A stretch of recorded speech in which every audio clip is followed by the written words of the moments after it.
O primeiro voto foi do relator Edson Fachin. Ele negou habeas corpus ao ex-presidente Lula. Que o ato apontado como coator, em meu modo de ver, diante da compreensão majoritária e atual deste Supremo Tribunal Federal, não traduz ilegalidade ou abuso de poder. Não é cabível reputar como ilegal ou abusivo um pronunciamento jurisdicional que se coadune com o entendimento então prevalente. Não verifico ilegalidade, abusividade ou teratologia no ato apontado como coator e meu voto é no sentido de denegar a ordem. Alexandre de Moraes e Luiz Roberto Barroso votaram na sequência a favor da prisão de Lula. Como poderíamos dizer que uma decisão do Superior Tribunal de Justiça que simplesmente está aplicando o posicionamento dessa corte é ilegal, é abusiva? O princípio da presunção de inocência, ele não pode ser interpretado de uma maneira absolutamente isolada. Eu me recuso a participar, sem reagir, de um sistema de justiça que não funciona. E quando funciona, é para prender menino pobre, geralmente primário. Se nós voltarmos atrás, essas transformações que nós finalmente estamos conseguindo no Brasil, com atraso, mas não tarde demais, elas vão regredir.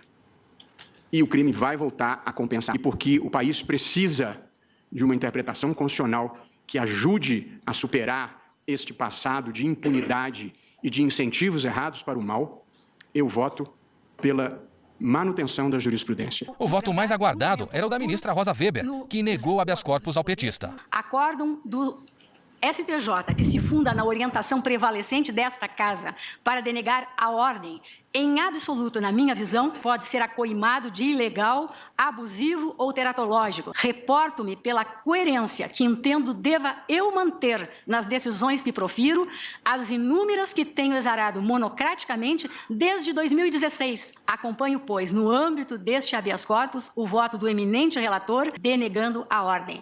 Em relação à última questão do nosso simpatizante aqui, de um governo corrupto, que foi colocado para fora do Brasil pela corrupção, pela falta de vergonha na cara de quem roubava bilhões e bilhões, se, ao invés de roubar bilhões, tivesse investido na segurança, se ao invés de desviar dinheiro para construir porto em Cuba, tivessem investido em presídio, nós estaríamos muito melhor. Obrigado.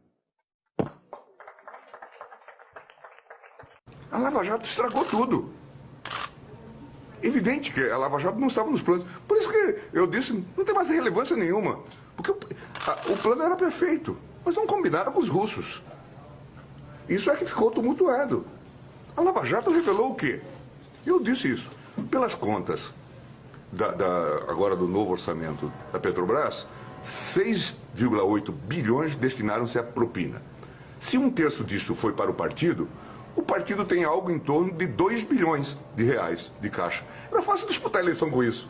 A campanha da presidente Dilma custou 350 milhões. Por isso que eu disse, eles têm dinheiro para disputar a eleição até 2038. E deixariam os caraminguados para os demais partidos. Era uma forma fácil de se eternizar no poder. Na verdade, o que se instalou no país nesses últimos anos, está sendo revelado na Lava Jato, é um modelo de governança corrupta. Algo que merece um nome claro, de cleptocracia. Isso que se instalou. Isso é evidente. Veja o que fizeram com a Petrobras, veja o valor da Petrobras hoje. Por isso que se defende, eu falei isso, por isso que se defende com tanta força as estatais. Não é por conta de dizer que as estatais pertencem ao povo brasileiro, porque pertencem a eles. Eles tinham se tornado donos da Petrobras. Esse era o método de governança. Infelizmente, para eles, e felizmente para o Brasil, deu errado. Isso revelou, e nós estamos nesse caos por conta desse método de governança corrupta. Nós temos hoje, como método de governança, um modelo cleptocrático. Ninguém pode esquecer o mensalão, a Lava Jato, diz o presidente do STF, Luiz Fux. Tive a oportunidade, nesses 10 anos do Supremo Tribunal Federal, de julgar casos referentes à corrupção que ocorreu no Brasil. Ninguém pode esquecer que ocorreu no Brasil, no mensalão, na Lava Jato. Ele afirmou que as anulações formais de investigações não apagam a corrupção, o dinheiro na mala. Muito embora tenha havido uma anulação formal Mas aqueles 50 milhões das malas eram verdadeiros, não eram notas americanas falsificadas. O gerente que trabalhava na Petrobras, ele devolveu 98 milhões de dólares e confessou efetivamente que tinha assim agido. Fux se referiu aos milhões relacionados ao ex-ministro Gedel Vieira Lima e ao ex-gerente da Petrobras, Pedro Barusco.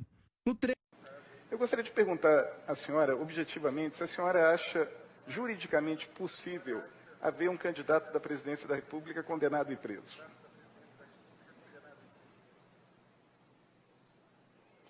O direito brasileiro não permite que haja, pela lei da ficha limpa, o registro válido daquele que tenha sido condenado a partir de um órgão colegiado, ou seja, basicamente de segunda instância. Ou seja, a senhora está dizendo que... Juridicamente é isso que se tem no Brasil. Uma candidatura, então, de um sujeito condenado em segunda instância, ela não poderá existir. É o que tem prevalecido na jurisprudência da Justiça Eleitoral brasileira.